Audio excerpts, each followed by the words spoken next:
l'objectif de ce symposium, qui s'appelle le SIMPAR 3, Symposium participatif année 2023, c'est la deuxième édition à l'occasion, et en fait, son objectif est le prolongement de la raison d'être de l'Académie, qui est l'éducation financière.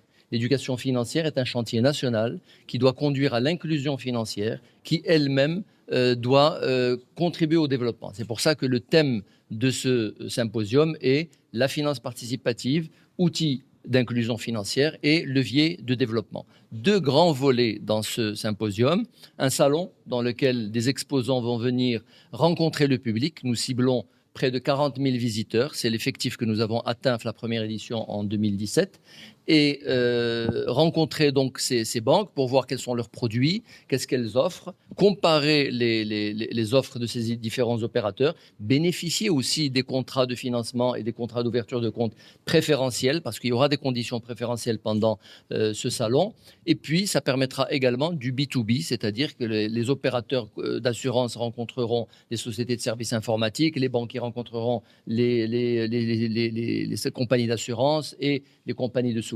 Donc, nous avons véritablement couvert tous les objectifs d'un salon.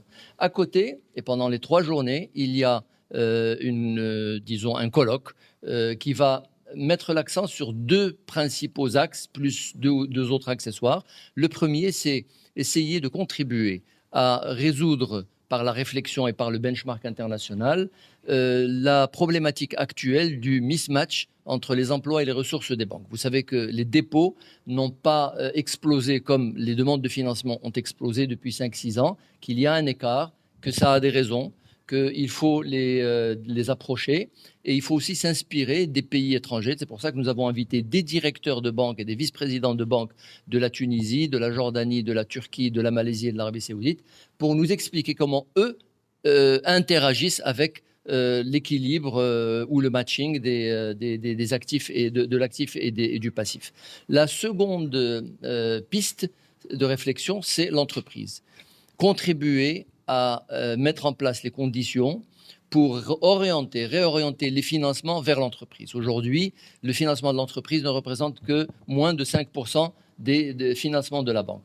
Nous avons donc mis en place avec la CGEM, en co-organisation avec la CGEM, une séance dédiée à cela dans laquelle les membres de la CGEM, les entreprises vont venir écouter les banquiers, assureurs et responsables d'émissions de titrisation sur ce que la finance participative peut apporter à l'entreprise. Il y a aussi des axes complémentaires comme les fintech. Il y a ce qu'on appelle aujourd'hui dans le monde les Islamic fintech, des technologies digitales et financières pour la banque et pour l'assurance, mais orientées vers les besoins de la banque islamique à l'international ou bien banque participative comme on l'appelle au Maroc.